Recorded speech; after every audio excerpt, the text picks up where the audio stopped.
Everyone, I thought I would talk today about Blake Lively's ties to the Epstein network, especially in light of her anti-trafficking charity work. And I've made videos on this before, but I wanted to go into a few things in more detail. So Blake Lively, who was filming Gossip Girl in New York City from around 2008 to 2013, she was going to all these high fashion events. She was deeply involved with Chanel and Gucci and brands like that. And so were Ghislaine Maxwell and Epstein.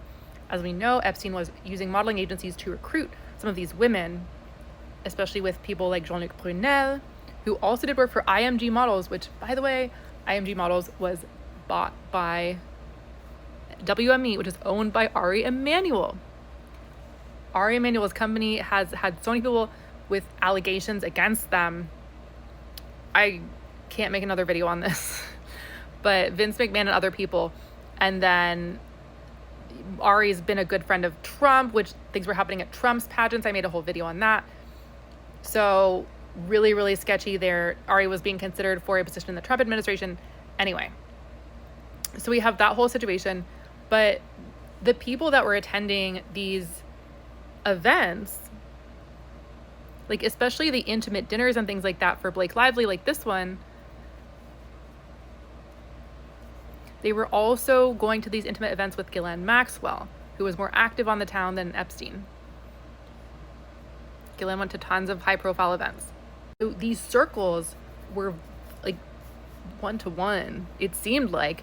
Just look at this guest list for Blake Lively's dinner honoring her.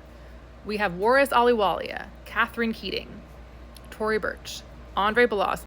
And remember, this is supposed to be like an intimate dinner honoring Blake. This is not supposed to be some gigantic event. So remember, these are the people who are being invited to Blake Lively's intimate events honoring her that are also close with Ghislaine.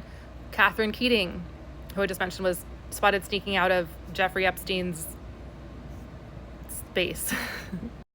Waris Ahluwalia has been honored by the Clintons, did a ton of work for them, allegedly worked for the Secret Service. There are even more allegations against him that he may have flown to the island, as you can see.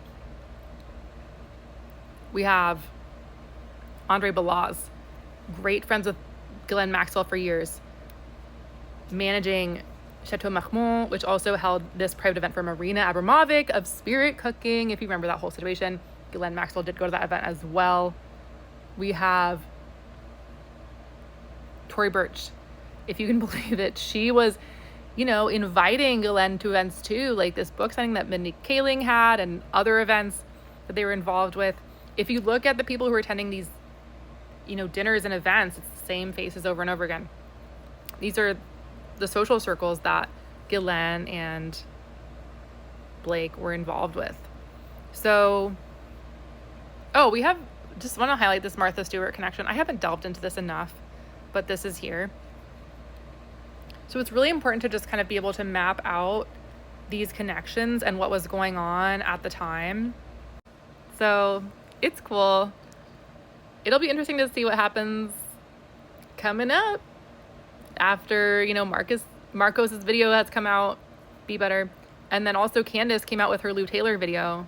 We know that Blake Lively and her family seem to be heavily involved in Mormonism. And there's nothing wrong with being Mormon, don't get me wrong. But I will just point out that I'm interested in that connection. I've covered it in my family videos on Blake Lively's family, but I'm just curious, could there be a connection? I don't know, with Lou Taylor and some of what was going on there that Candace has talked about in her videos.